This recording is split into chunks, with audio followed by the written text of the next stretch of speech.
ಬರ್ಲಿಕ್ಕೆ ಹೇಳಿ ಕೆಲಸಕ್ಕೆ ಹೆಲ್ಪ್ ಮಾಡಿ ಅಂತ ಹೇಳಿದೋಸ್ಕರ ಫ್ರೆಂಡ್ಶಿಪ್ಗೋಸ್ಕರ ಹೋದೆವು. ನಾವು ಕಾಂಗ್ರೆಸ್ಗೆ ಸೇರ್ಲಿಕ್ಕೆ ಹೋದಲ್ಲ, ನಾವು ಯಾವತ್ತಿದ್ರು ಬಿಜೆಪಿ ಪಾರ್ಟಿಯ ಎಲ್ಲ ಸದಸ್ಯರು ಸೇರಿದ್ದೇವೆ. ಈಗ ಮೊನ್ನೊಂದು ಸಣ್ಣ ವಿಷಯದಲ್ಲಿ ನಾವು ಅಲ್ಲಿ ಹೋಗಿದ್ದೇವೆ, ಆದರೆ ಅದೊಂದು ಸಣ್ಣ ಮನವಿ ಕೊಡುವ ದೃಷ್ಟಿಯಿಂದ ನಾವು ಅಲ್ಲಿ ಹೋಗಿರ್ಬೋದು. ಆದರೆ ಯಾವುದೇ ಕಾರಣಕ್ಕೂ ಪಕ್ಷಕ್ಕೆ ಸೇರುವಂತ ವಿಷಯದಲ್ಲಿ ಅಲ್ಲ. ದೊಡ್ಡಕೊಪ್ಪದ ಬಂಧುಗಳು ನಿರಂತರವಾಗಿ ಭಾರತೀಯ ಜನತಾ ಪಾರ್ಟಿಯ ಜೊತೆಗಿರುವವರು, ಯಾವುದೇ ಆಮಿಷಗಳಿಗೆ ಬಲಿ ಬೀಳುವವರು ಅಲ್ಲ ಅನ್ನುವಂಥದ್ದನ್ನ ಇವತ್ತು ದೊಡ್ಡಕೊಪ್ಪ ಮೂರಾಜೆಯ ಸುಮಾರು 105 ಕುಟುಂಬದವರು, ಮನೆಯವರು ಒಟ್ಟಾಗಿ ಸೇರಿ ಇವತ್ತು ಅದನ್ನು ಇಡೀ ಸಮಾಜಕ್ಕೆ ತಿಳಿಸುವಂತ ಪ್ರಯತ್ನವನ್ನು ಮಾಡಿದ್ದಾರೆ. ನಮಸ್ಕಾರ, ಇದು ನಿಮ್ಮ ಸಿರಿ ಡಿಜಿಟಲ್ ನ್ಯೂಸ್. ಕಡಬ ಪಟ್ಟಣ ಪಂಚಾಯತ್ ವ್ಯಾಪ್ತಿಯ ದೊಡ್ಡಕೊಪ್ಪದಲ್ಲಿ ಬಿಜೆಪಿ ಕಾರ್ಯಕರ್ತರ ಸಭೆ. ದೊಡ್ಡಕೊಪ್ಪದವರು ಬಿಜೆಪಿಯಿಂದ ಕಾಂಗ್ರೆಸ್ಗೆ ಸೇರ್ಪಡೆಯಾಗಿಲ್ಲ, ಸ್ಥಳೀಯರ ಸ್ಪಷ್ಟನೆ. ಕಡಬ ಪಟ್ಟಣ ಪಂಚಾಯತ್ ವ್ಯಾಪ್ತಿಯ ದೊಡ್ಡಕೊಪ್ಪ ಪ್ರದೇಶದಲ್ಲಿ ಬಿಜೆಪಿ ಪಕ್ಷದಲ್ಲಿ ಗುರುತಿಸಿಕೊಂಡಿದ್ದ ಸುಮಾರು 20 ಮನೆಗಳವರು ಕಾಂಗ್ರೆಸ್ ಪಕ್ಷಕ್ಕೆ ಸೇರ್ಪಡೆಯಾಗಿದ್ದಾರೆ ಎನ್ನುವ ಮಾಧ್ಯಮ ವರದಿಯ ಹಿನ್ನೆಲೆಯಲ್ಲಿ ಬಿಜೆಪಿ ಮುಖಂಡ ಕೃಷ್ಣ ಶೆಟ್ಟಿ ಕಡಬ ಅವರ ನೇತೃತ್ವದಲ್ಲಿ ದೊಡ್ಡಕೊಪ್ಪ ಶ್ರೀ ಸಿದ್ಧಿವಿನಾಯಕ ಭಜನಾ ಮಂಡಳಿಯ ವಠಾರದಲ್ಲಿ ಭಾನುವಾರ ಸಂಜೆ ಬಿಜೆಪಿ ಕಾರ್ಯಕರ್ತರ ಸಭೆ ನಡೆಯಿತು. ಸಭೆಯಲ್ಲಿ ಮಾತನಾಡಿದ ಕೃಷ್ಣ ಶೆಟ್ಟಿ ಕಡಬ ಅವರು, ದೊಡ್ಡಕೊಪ್ಪ ಪ್ರದೇಶ ಬಿಜೆಪಿಯ ಭದ್ರಕೋಟೆಯಾಗಿದ್ದು ಅಲ್ಲಿನ ಜನರು ಎಂದಿಗೂ ಬಿಜೆಪಿಯನ್ನು ಬಿಟ್ಟು ಬೇರೆ ಯಾವುದೇ ಪಕ್ಷದ ಹಿಂದೆ ಹೋಗುವವರಲ್ಲ ಎಂದು ಹೇಳಿದರು. ಕೆಲಸದ ವಿಚಾರದಲ್ಲಿ ಪಟ್ಟಣ ಪಂಚಾಯತ್ಗೆ ಮನವಿ ನೀಡಲು ಹೋದವರನ್ನು ಕಾಂಗ್ರೆಸ್ ಮುಖಂಡರು ಕಾಂಗ್ರೆಸ್ ಕಚೇರಿಗೆ ಕರೆದೊಯ್ದು ಅಲ್ಲಿ ಪಕ್ಷದ ಶಾಲು ಹಾಕಿ ಧ್ವಜ ನೀಡಿ ಫೋಟೋ ತೆಗೆದು ಸಾಮಾಜಿಕ ಜಾಲತಾಣ ಹಾಗೂ ಮಾಧ್ಯಮಗಳಲ್ಲಿ ಬಿಜೆಪಿಯಿಂದ ಕಾಂಗ್ರೆಸ್ಗೆ ಸೇರ್ಪಡೆ ಎಂದು ಸುಳ್ಳು ಪ್ರಚಾರ ನಡೆಸಲಾಗಿದೆ ಎಂದು ಆರೋಪಿಸಿದರು. ಕಾಂಗ್ರೆಸ್ ಮುಖಂಡರು ಮಾಧ್ಯಮಗಳಿಗೆ ನೀಡಿದ ಫೋಟೋಗಳಲ್ಲಿ ಕಾಣಿಸಿಕೊಂಡಿದ್ದವರು ಇಂದಿನ ಸಭೆಯಲ್ಲಿ ಭಾಗವಹಿಸಿ ಪಟ್ಟಣ ಪಂಚಾಯತ್ನಲ್ಲಿ ಕೆಲಸ ಮಾಡುತ್ತಿರುವ ಸ್ಥಳೀಯ ಯುವತಿಯ ಕೆಲಸದ ಖಾಯಮಾತಿಗೆ ಮನವಿ ನೀಡಲು ಹೋದ ವೇಳೆ ಕಾಂಗ್ರೆಸ್ ಕಚೇರಿಗೆ ಕರೆದೊಯ್ಯಲಾಗಿದ್ದು ಅಲ್ಲಿ ಈ ರೀತಿಯಾಗಿ ಫೋಟೋ ತೆಗೆಸಲಾಗಿದೆ ಎಂದು ವಿವರಿಸಿದರು. ಮನವಿ ಕೊಡಲು ಹೋದವರನ್ನು ಕಾಂಗ್ರೆಸ್ ಕಚೇರಿಗೆ ಕರೆದೊಯ್ದರು. ಸ್ಥಳೀಯರ ಸ್ಪಷ್ಟನೆ. ಪಟ್ಟಣ ಪಂಚಾಯತ್ನಲ್ಲಿ ಕೆಲಸ ಮಾಡುತ್ತಿರುವ ಸ್ಥಳೀಯ ಯುವತಿಯ ಕೇಳಿಕೆಯ ಮೇರೆಗೆ ಅವರ ಕೆಲಸದ ಖಾಯಮಾತಿಗೆ ಮನವಿ ನೀಡುವುದಕ್ಕಾಗಿ ನಾವು ಕೆಲವು ಜನ ಪಟ್ಟಣ ಪಂಚಾಯತ್ಗೆ ಹೋಗಿದ್ದೆವು. ಆ ಸಂದರ್ಭದಲ್ಲಿ ಪಟ್ಟಣ ಪಂಚಾಯತ್ನ ಅಧ್ಯಕ್ಷರು ಹಾಗೂ ಇತರ ಸದಸ್ಯರು ಕಾಂಗ್ರೆಸ್ ಕಚೇರಿಯಲ್ಲಿ ಸಭೆಯಲ್ಲಿದ್ದು ಮನವಿ ನೀಡಲು ಅಲ್ಲಿಗೆ ಬನ್ನಿ ಎಂದು ಕರೆದ ಕಾರಣ ತೆರಳಿದ್ದೆವು. ಅಲ್ಲಿಗೆ ಹೋದ ಬಳಿಕ ಕಾಂಗ್ರೆಸ್ ಮುಖಂಡರು ನಮ್ಮ ಜೊತೆಗಿದ್ದ ಕೆಲವರಿಗೆ ಕಾಂಗ್ರೆಸ್ ಶಾಲು ಹಾಕಿ ಧ್ವಜ ನೀಡಿ ಫೋಟೋ ತೆಗೆಸಿದ್ದಾರೆ.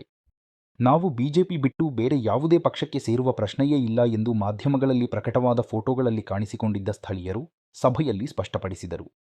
ಸಭೆಯಲ್ಲಿ ಬಿಜೆಪಿ ಕಡಬ ಶಕ್ತಿ ಕೇಂದ್ರದ ಕಾರ್ಯದರ್ಶಿ ಅಶೋಕ್ ಕುಮಾರ್ ಪಿ, ಸ್ಥಳೀಯ ದೈವಗಳ ಮಾಡದ ಮುಖ್ಯಸ್ಥ ತಮ್ಮಯ್ಯ ಕುಂಬಾರ, ಕಡಬ ಪಟ್ಟಣ ಪಂಚಾಯತ್ ಸದಸ್ಯೆ ಗುಣವತಿ ರಘುರಾಮ, ಕಡಬ ಸಿಎ ಬ್ಯಾಂಕ್ ನಿರ್ದೇಶಕ ಪುರುಷೋತ್ತಮ ಕಲ್ಲಂತಡ್ಕ, ಪ್ರಮುಖರಾದ ಪದ್ಮಯ್ಯ ದೊಡ್ಡಕೊಪ್ಪ, ಸೋಮಪ್ಪ ಪಟ್ನ, ಲಿಂಗಪ್ಪ ಜೀಡಿ, ಸಂಜೀವ ಕುಂಬಾರ, ಮಲ್ಲಿಕಾ, ಮೋಹನ, ಬಾಳಪ್ಪ, ನಾಗವೇಣಿ, ನಾಗಮ್ಮ ಸೇರಿದಂತೆ ಹಲವರು ಉಪಸ್ಥಿತರಿದ್ದರು.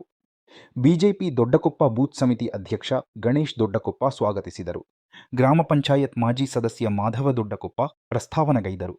ಶ್ರೀಕಾಂತ್ ವಂದಿಸಿದರು. ಬರ್ಲಿಕ್ಕೆ ಕೆಲಸಕ್ಕೆ ಹೆಲ್ಪ್ ಮಾಡಿ ಅಂತ ಹೇಳಿದೋಸ್ಕರ ಫ್ರೆಂಡ್ಶಿಪ್ಗೋಸ್ಕರ ಹೋದೆವು. ನಾವು ಕಾಂಗ್ರೆಸ್ಗೆ ಸೇರ್ಲಿಕ್ಕೆ ಹೋದಲ್ಲ, ನಾವು ಯಾವತ್ತಿದ್ರು ಬಿಜೆಪಿ ಪಾರ್ಟಿಯ ಎಲ್ಲ ಸದಸ್ಯರು ಸೇರಿದ್ದೇವೆ. ಈಗ ಮೊನ್ನೊಂದು ಸಣ್ಣ ವಿಷಯದಲ್ಲಿ ನಾವು ಅಲ್ಲಿ ಹೋಗಿದ್ದೇವೆ, ಆದರೆ ಅದೊಂದು ಸಣ್ಣ ಮನವಿ ಕೊಡುವ ದೃಷ್ಟಿಯಿಂದ ನಾವು ಅಲ್ಲಿ ಹೋಗಿರ್ಬೋದು. ಆದರೆ ಯಾವುದೇ ಕಾರಣಕ್ಕೂ ಪಕ್ಷಕ್ಕೆ ಸೇರುವಂತ ವಿಷಯದಲ್ಲಿ ಅಲ್ಲ. ಇಲ್ಲಿ ಏನಂದ್ರೆ, ಇಲ್ಲಿ ಸುಮಾರು ಒಂದು 40-40 ವರ್ಷದಿಂದಲೇ ಭಾರತೀಯ ಜನತಾ ಪಾರ್ಟಿಯು ಇಲ್ಲಿ ಇದು ಕೆಲಸಗಳನ್ನು ಮಾಡ್ತಿದ್ದೆ. ಒಳ್ಳೆ ಅಭಿವೃದ್ಧಿ, ಉತ್ತಮ ಕೆಲಸಗಳನ್ನು RSS ಅಥವಾ ಇನ್ನು ಧಾರ್ಮಿಕ ಇದು ಕಾರ್ಯಕ್ರಮಗಳು ಹಾಗೂ ಇನ್ನಿತರ ಕಾರ್ಯಕ್ರಮಗಳನ್ನು ಭಾರತೀಯ ಜನತಾ ಪಾರ್ಟಿಯ ಮುಖಾಂತರವೇ ನಡೆಸಿಕೊಂಡು ಬಂದಿರ್ತೇವೆ. ಇನ್ನು ಮುಂದೆಯೂ ಭಾರತೀಯ ಜನತಾ ಪಾರ್ಟಿಯೊಂದಿಗೆ ಇವರು ಇಷ್ಟು ಜನ ಎಲ್ಲ ಇದ್ದಾರೆ. ಇವರೆಲ್ಲರೂ ಕೂಡ ಇನ್ನು 100-110 ಮನೆ ಇರ್ತದೆ. ಇವರೆಲ್ಲರೂ ಕೂಡ ಮುಂದೆಯೂ ಕೂಡ ಭಾರತೀಯ ಜನತಾ ಪಾರ್ಟಿ ಒಟ್ಟಿಗೆ ಇರ್ತೇವೆ ಎಂದು ನಾವು ನಿಮಗೆ ತಿಳಿಸಿ. ಇವತ್ತು ದೊಡ್ಡಕೊಪ್ಪ ಮೂರಾಜೆ ಅಜ್ಜಿಕಟ್ಟೆ ಈ ಭಾಗದ ಬಂಧುಗಳು ದೊಡ್ಡಕೊಪ್ಪದ ಸಿದ್ಧಿವಿನಾಯಕ ಭಜನಾ ಮಂಡಳಿಯ ಒಂದು ವಠಾರದಲ್ಲಿ ಸೇರಿದ್ದಾರೆ. ಸುಮಾರು 5 ದಿವಸಗಳ ಹಿಂದೆ ದೊಡ್ಡಕೊಪ್ಪದ ಸುಮಾರು 20 ಮನೆಯವರು ಬಿಜೆಪಿಯನ್ನು ಬಿಟ್ಟು ಕಾಂಗ್ರೆಸ್ಸಿಗೆ ಸೇರಿದ್ದಾರೆ ಅನ್ನುವಂತ ಒಂದು ಸೋಷಿಯಲ್ ಮೀಡಿಯಾ ಮತ್ತು ಬೇರೆ ಬೇರೆ ಮಾಧ್ಯಮದಲ್ಲಿ ಒಂದಷ್ಟು ಪ್ರಚಾರಗಳು ಬಂದಿತ್ತು, ವಿಷಯ ಬಂದಿತ್ತು. ಇವತ್ತು ಎಲ್ಲರೂ ಇಲ್ಲಿದ್ದಾರೆ. ದೊಡ್ಡಕೊಪ್ಪ ಭಾಗದ ಮೊನ್ನೆ ಕಾಂಗ್ರೆಸ್ ಕಚೇರಿಯಲ್ಲಿ ಯಾರ್ಯಾರು ಸಾಲನ್ನು ಹಾಕಿ ಕಡಬದ ಇತಿಹಾಸದಲ್ಲಿ ಪ್ರಥಮ ಬಾರಿಗೆ ದೊಡ್ಡಕೊಪ್ಪದ ಸಾವಿರಾರು ಕಾರ್ಯಕರ್ತರು, ನೂರಾರು ಕಾರ್ಯಕರ್ತರು ಕಾಂಗ್ರೆಸ್ಸಿಗೆ ಅಂತ ಹೇಳಿಕೆ ಕೊಟ್ಟರು. ಅವರು ಸ್ಪಷ್ಟವಾಗಿ ಇವತ್ತು ತಿಳ್ಕೊಳ್ಬೇಕು, ದೊಡ್ಡಕೊಪ್ಪದ ಬಂಧುಗಳು ನಿರಂತರವಾಗಿ ಭಾರತೀಯ ಜನತಾ ಪಾರ್ಟಿಯ ಜೊತೆಗಿರುವವರು, ಯಾವುದೇ ಆಮಿಷಗಳಿಗೆ ಬಲಿ ಬೀಳುವವರು ಅಲ್ಲ ಅನ್ನುವಂಥದ್ದನ್ನ ಇವತ್ತು ದೊಡ್ಡಕೊಪ್ಪ ಮೂರಾಜೆಯ ಸುಮಾರು 105 ಕುಟುಂಬದವರು, ಮನೆಯವರು ಒಟ್ಟಾಗಿ ಸೇರಿ ಇವತ್ತು ಅದನ್ನು ಇಡೀ ಸಮಾಜಕ್ಕೆ ತಿಳಿಸುವಂತ ಪ್ರಯತ್ನವನ್ನ ಮಾಡಿದ್ದಾರೆ. ಇವತ್ತು ಯಾರ್ಯಾರು ಮೊನ್ನೆ ಹೋಗಿದ್ದಾರೆ ಅವರೇ ಇವತ್ತು ಹೇಳಿಕೆಗಳನ್ನ ಕೊಟ್ಟರು. ಅವತ್ತೇ ಇವತ್ತು ಮಾಧ್ಯಮದ ಮುಂದೆ ಇದ್ದಾರೆ. ನಾವು ನಮ್ಮನ್ನ ಅಭಿವೃದ್ಧಿ ಕೆಲಸಕ್ಕೆ ಮನವಿ ಕೊಡ್ಲಿಕ್ಕೆ ಬನ್ನಿ ಅಂತ ಪಟ್ಟಣ ಪಂಚಾಯತಿಗೆ ಕರೆದ್ರು. ನಾವು ಪಟ್ಟಣ ಪಂಚಾಯತಿ ಇಲ್ಲ, ನಾವು ಕೆಳಗಡೆ ಇದ್ದೇವೆ, ಈ ಬಿಲ್ಡಿಂಗ್ ಅಲ್ಲಿ ಇದ್ದೇವೆ, ಇಲ್ಲಿ ಬನ್ನಿ ಅಂತ ಕರೆದ್ರು. ಅದು ಕಾಂಗ್ರೆಸ್ ಕಚೇರಿ ಅಂತ ಗೊತ್ತಿರಲಿಲ್ಲ. ಅಲ್ಲಿ ಹೋದ ನಂತರ ನಮಗೆ ಸಾಲ ಹಾಕ್ಲಿಕ್ಕೆ ಪ್ರಯತ್ನ ಪಟ್ಟರು, ಕೆಲವರಿಗೆ ಸಾಲ ಹಾಕಿದ್ದಾರೆ. ನಾವು ಯಾವುದೇ ಸಂದರ್ಭದಲ್ಲಿ ಬಿಜೆಪಿಯನ್ನ ಬಿಟ್ಟು ಕಾಂಗ್ರೆಸ್ ಸೇರುವ ಪ್ರಶ್ನೆ ಇಲ್ಲ, ಸಾಯುವ ತನಕ ಬಿಜೆಪಿಯ ಜೊತೆಗೆ ಅನ್ನುವಂಥದ್ದನ್ನ ಇವತ್ತು ಇಲ್ಲಿ ಸ್ಪಷ್ಟ ಮಾಡಿದ್ದಾರೆ. ಕಾಂಗ್ರೆಸ್ನವರು ಈ ರೀತಿಯ ಆಮಿಷಗಳನ್ನ ಕೊಟ್ಟು ಸುಳ್ಳು ಹೇಳಿ ಪ್ರಚಾರ ಪಡ್ಕೊಳ್ಳುವಂತ ಬುದ್ಧಿಯನ್ನ ಬಿಡಬೇಕು. ಕಡಬದ ಕಾಂಗ್ರೆಸ್ಗೆ ನಾನು ಕಿವಿ ಮಾತನ್ನ ಹೇಳ್ತೇನೆ, ನೀವು ಅಭಿವೃದ್ಧಿ ಕಾರ್ಯವನ್ನ ಮಾಡಿ, ಒಳ್ಳೆಯ ಒಳ್ಳೆಯ ಕೆಲಸಗಳನ್ನ ಮಾಡಿ, ನಿಮ್ಮ ವಿಚಾರಗಳನ್ನ ಒಪ್ಪಿಕೊಂಡು ನೀವು ಕಾಂಗ್ರೆಸ್ಗೆ ಸೇರ್ಪಡೆ ಮಾಡುವುದಕ್ಕೆ ನಮ್ದು ವಿರೋಧ ಇಲ್ಲ. ಸುಳ್ಳು ಹೇಳಿ ವಿಚಾರವೇ ಗೊತ್ತಿಲ್ಲದೆ ಮನವಿ ಕೊಡ್ಲಿಕ್ಕಿದೆ ಬನ್ನಿ ಅಂತ ಹೇಳಿ, ಅಥವಾ ಯಾವುದೋ ಒಂದು ಉದ್ಯೋಗಿಯನ್ನ ಪರ್ಮನೆಂಟ್ ಮಾಡ್ತೇವೆ ಬನ್ನಿ ಅಂತ ಸುಳ್ಳು ಹೇಳಿ ನೀವು ಈ ರೀತಿ ಸೇರ್ಪಡೆ ಮಾಡ್ಕೊಂಡ್ರೆ ನಿಮ್ಮ ಪಾರ್ಟಿಗೆ ಯಾವುದೇ ಲಾಭ ಆಗ್ಲಿಕ್ಕಿಲ್ಲ.